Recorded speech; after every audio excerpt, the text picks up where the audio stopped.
So I 24M work as a marine engineer and make a lot of money overseas. Out of curiosity, my girlfriend 24F asked me what kind of stuff I usually take with myself aboard the ship. So I listed out the stuff like a bunch of men's hygiene stuff, some of my favorite snacks, a bunch of socks, some waterproof winter gear, stomach medicine, etc. She went ahead and bought a bunch of that stuff for me yesterday and had it delivered to my place along with a note. I was honestly quite taken aback. It had quite a few expensive items, like a razor of high quality, some expensive shampoo, expensive winter gear and stuff, etc. Normally, I would have just appreciated the gesture and thought of something I would gift her in a while or so, but since I was leaving in a week, I was out of ideas and I couldn't have matched the amount she spent on me in such a short while.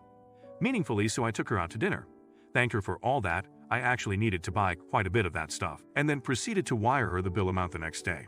Her reaction wasn't great. She was disappointed and said that it was a gift which shouldn't be paid back and stuff like that.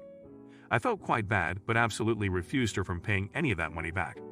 Normally, I wouldn't have paid this, but it was quite an amount, and I make a lot more money than her, so I felt awkward and was out of ideas. We're over it now though, but she's asked me to never do something like this again, and I've reluctantly agreed. I also kind of wanted to bring up the cost she put into the gift, but I didn't want to hurt her feelings at all. I'm not going to be able to talk to her for a month now, and I'm feeling bad that I fucked up this badly. I have the next 4 days before we don't see each other for 3 months. So well, AITA for paying her back money for an expensive gift, which I needed? Nah, I know you meant no harm, but would you write out a check for a birthday cake for your Christmas presents? She wanted to do something nice, and you turned her gift into a transaction which sort of cheapens the gesture. The dinner was a nice gesture, not the check writing ITA, but in an oblivious way. You turned her thoughtful gift into a chore you paid her to do. Story Hub. So just for some context, me, 27F, and my partner, 27 meters, have an 18-month-old daughter. We live in a top-floor flat in the south of England and have lived here for 3.5 years. Our previous neighbors below me moved about 5-6 months ago, and we now have new neighbors. They're a couple in their early mid-20s. I'd say for the purpose of the story, I'll call them John and Jane. We had seen them a few times in passing on the stairwell, and they seemed nice enough. A month or so ago, Jane knocked on the door and asked if it's possible that we could keep the noise to a minimum, as she works from home and can hear sounds in her living room and is trying to work. I told her I would do my best to accommodate her. However, I have a toddler that doesn't understand how to be quiet really, and so that may not always be possible. She seemed okay with that answer and went back downstairs. I have begun to place thick blankets on the floor in the living room and her bedroom to hopefully mitigate the sounds, and until recently, I thought it was fine. Well, recently my daughter has been sick with a chest infection, and it's been a rough time while she gets better. Last week, John came up and knocked on the door and began to complain about the noise again. I informed him that I've been trying my best to keep the noise down while she's playing, but there is only so much I can do. He then proceeds to tell me that that's not the issue, but my daughter crying is. I told him that I'm really sorry, but she's been unwell, and I can't stop her from crying when she's not feeling well. I explained that it's not something I can control, and I'm doing what I can because she's just not sleeping. He wasn't happy with the answer I gave him and started off on a tirade of really horrible things, calling me all the names under the sun and saying that I must be a shitty parent if I can't comfort her enough for her to stop crying. I lost it and told him that I refuse to be spoken to that way, and that I have been more than accommodating to him and Jane when it comes to my daughter playing, and that I'm sorry that I cannot control when my daughter cries. That I'm doing the best I can, and I wish I was also getting more rest. I then proceeded to call him a few more colorful names myself and slammed the door in his face. My partner was at work, so I called a friend of mine who said that although he agreed with me, I shouldn't have slammed the door in his face and should have tried to be more respectful of him, and that I should knock downstairs and apologize to him. So Reddit, AITA. Edit, a couple of people have asked, yes, my partner knows about what happened. I'm not usually a confrontational person and tend to back down a lot. I'm usually a little ball of anxiety, so he said that he's proud of me for standing up for myself. He's quite angry about it.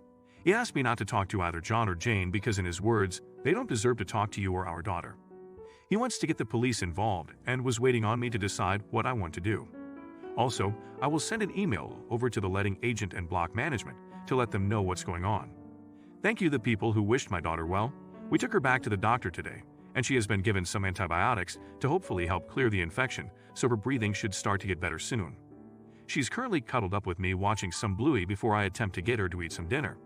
So it was a post on here yesterday with the opposite POV regarding a newborn and parents who are out of their minds in dealing with constant crying. The guy who posted was the person who went up to their neighbors and complained about the infant crying all day, and it kept their sick mother up at all hours.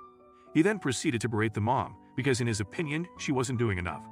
The child wasn't well and only came home after 3 months in the hospital. He was chewed out like you wouldn't believe. You're not the idiot. your child is sick, and you're already trying to accommodate them. Noise from neighbors is annoying, but people could do with a bit more empathy. I hope your child gets better soon. Not the idiot. I'm not sure how the law works in the UK. I'm assuming from your writing.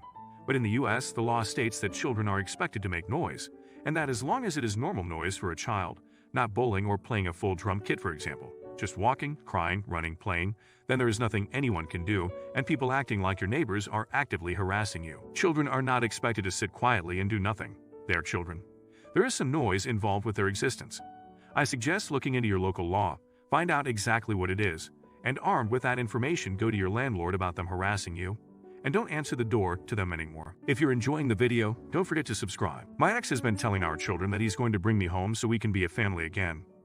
It's confusing and upsetting our son, who keeps insisting I go with him whenever he goes to visit his dad. I tried to speak to my ex, but he was ignoring all of my calls, and my son was getting more and more upset each time he had to visit his dad and I wouldn't go, so I finally told him that his dad was lying. He was devastated and angry with his dad since he's 5, so this was a huge betrayal to him. The last time my children went to see their dad, he apparently kept yelling at his dad and calling him a liar. It was so bad my ex sent them home early, as our son kept getting himself worked up and making himself sick because he wanted to come home. My ex confronted me a few days ago after work. He wanted to know what I had said to our son to make him so upset with him. I told him what I had said and told him off for lying to our son. He's furious with me and has accused me of trying to turn our son against him. He claims I'm the one who's lying to our son and told me to think twice the next time I try to turn our son against him. Not the idiot, but please consider documenting these exchanges and his threats so you can show it to a lawyer. This is child abuse, emotional manipulation, don't know. But lying to his kid and then yelling at you for not going along with it is absolutely disgusting behavior. Oh sure, he says it's because you're turning his son against him, but in real-world language he's doing that to himself by lying. Even if he had hopes of getting back together with you, this seems like the worst way to go about it. Not the idiot. Story Hub. My husband's friend passed away months ago, leaving behind his widow wife.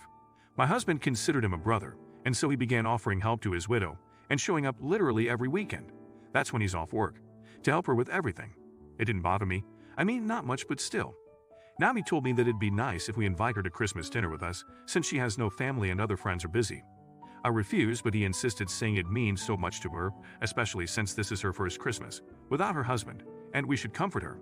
I refused and said that it's supposed to be a family celebration and my family will show up, so there's enough guests already, but he said she is the one who needs this family atmosphere the most. I snapped and firmly told him I will not agree to let him invite her to Christmas dinner with us, and he needed to drop it, cause it made me uncomfortable. He argued, then started sulking about it, saying that I was being cruel for no reason, and that he wasn't asking for much. Just an extra chair/plate for her. But I said it will be awkward for me and my family, especially since we're not so close. I really don't think spending a few weekends with someone who just lost their husband is, like, an excessive thing. My wife basically moved in with her best friend for a week after she got divorced, and I'm glad she did, because having friends and being there for them is good and normal, and to be celebrated. And remember, the husband is grieving too. There are two issues here. How much of a priority is your husband making this person? Is he still tending to his own marriage? Would you invite any other friend without a place to go for dinner? The second, I can't see the harm in. You're having people over, so one extra isn't a huge deal. But refer to question 1. Is your husband going to treat her as a normal guest, or is he going to spend the entire dinner catering to her? This deserves heartfelt and honest discussion between you two. No judgment. Story Hub.